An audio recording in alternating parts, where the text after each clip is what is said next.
శుక్లాంబరధరం విష్ణుం శశివర్ణం చతుర్భుజం ప్రసన్నవదనం ధ్యాయేత్ సర్వవిఘ్నోపశాంతయే.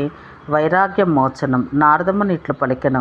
దేవతలు చేసిన స్తోత్రాలు విని సతీ మహాలక్ష్మి రోదనం మాని వారి స్తోత్రంతో మిక్కిలి ప్రసన్నురాలై వారితో నా శరీరం కోపంతో విడిచటలేదు, వైరాగ్యంతోనూ వదలటలేదు. దీని గురించి మనసులో ఆలోచించాను. ఓ దేవతలారా, ఆ విషయాన్ని వినడు.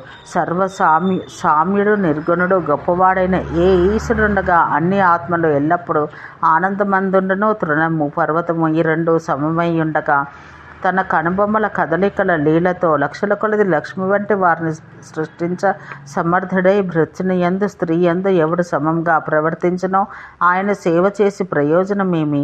నేను అతని భార్యలో ప్రధానురాలను. ఇప్పుడు ద్వారపాలకునితో వారించబడుతుని, అతడి భృత్యునితో వారించబడుతుని. నేను పరిపూర్ణనితో కోరబడలేదు. అందువల్ల నా జీవితం వదిలివేస్తున్నాను. దురదృష్టవంతురాలైన యజమానురాలను నేను.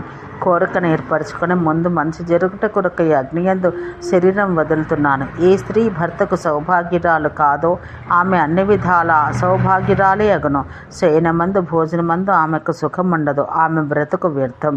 ప్రియమలేని స్త్రీ జన్మ నిరర్థకం.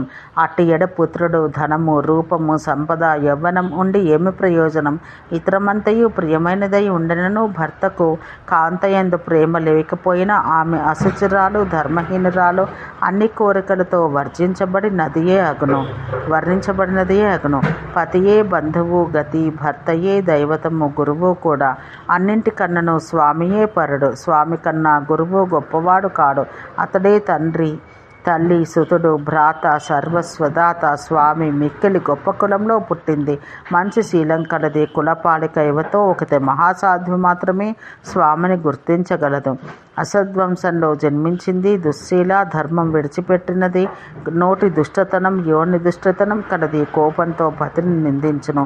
ఏ స్త్రీ అందరికంటే విష్ణువుతో సమానమైన పరుడైన పతిని, గురువును ద్వేషించునో ఆ స్త్రీ 14 ఇంద్రులున్నంతకాలం పాక నరకంలో వండబడను.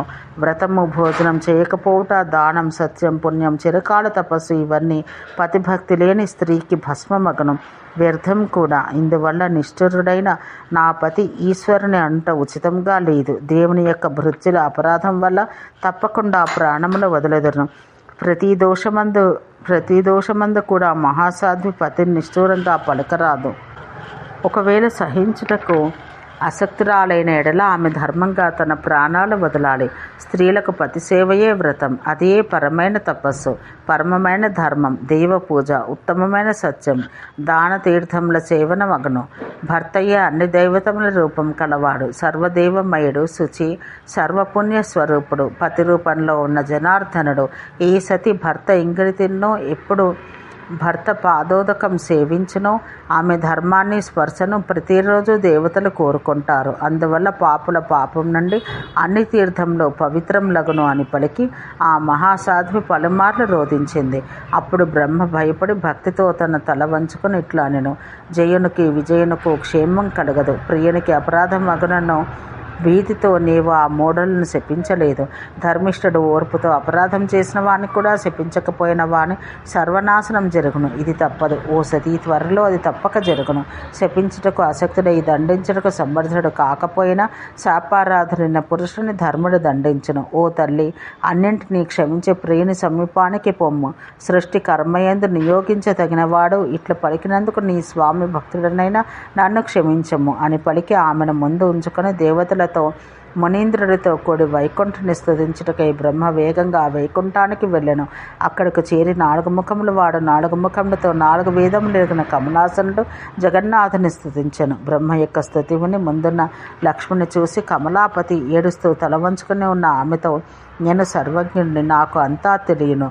అన్ని ఆత్మల్లో ఉన్నాను, అందరినీ పాలిస్తున్నాను, అన్నింటినీ శాసించేవాడిని, అన్నింటికి ఆది కారణమును. ఓ కమలోద్భవ, భక్తుని యందు, భార్య యందు, బంధువులందు అంతటను నాకు సమబుద్ధి. విశేషించి అతిగా నా భక్తుడైన వాడు భార్య కన్నను ఎక్కువే. నా భక్తులు నీ పుత్రులు ద్వారపాలురు అంతం చేయుటకు సాధ్యం కానివారు. నా భక్తిపూర్ణులైన వారి అపరాధం సహించము.